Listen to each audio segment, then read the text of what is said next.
ভারত যতই শক্তিশালী হোক না কেন, যত বিশাল পরিমাণ সেনাবাহিনী মুসলমানদের বিরুদ্ধে একত্রিত করুক না কেন, মহান আল্লাহ তাআলা ওই দিন অবশ্যই এনে ছাড়বেন যেদিন হিন্দুস্তানের শাসকদের গলায় লোহার জিঞ্জির পরিয়ে মুজাহিদিনগণ টানতে থাকবে, যেদিন দিল্লির শাহী প্রাসাদে কালেমার ঝান্ডা পটপট করে উঠতে থাকবে।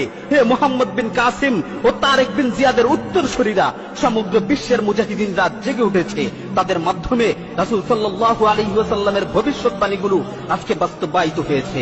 হে হিন্দুস্তানের অধিবাসীরা, রাসূল সাল্লাল্লাহু আলাইহি ওয়াসাল্লামের ভবিষ্যৎবাণীগুলো তোমাকেও হাতছানি দিয়ে ডাকছে। রাসূল সাল্লাল্লাহু আলাইহি ওয়াসাল্লামের ভবিষ্যৎবাণীগুলো তোমাকেও হাতছানি দিয়ে ডাকছে। সুতরাং আর বসে না থেকে গাজওয়াতুল হিন্দের জন্য প্রস্তুতি নাও, গাজওয়াতুল হিন্দের জন্য রণসাজে সজ্জিত হও। আল্লাহ তাআলা যেন আমাদের সকলকে গাজওয়াতুল হিন্দের মোবারক যুদ্ধে অংশগ্রহণ করার তৌফিক দান করেন। আমিন।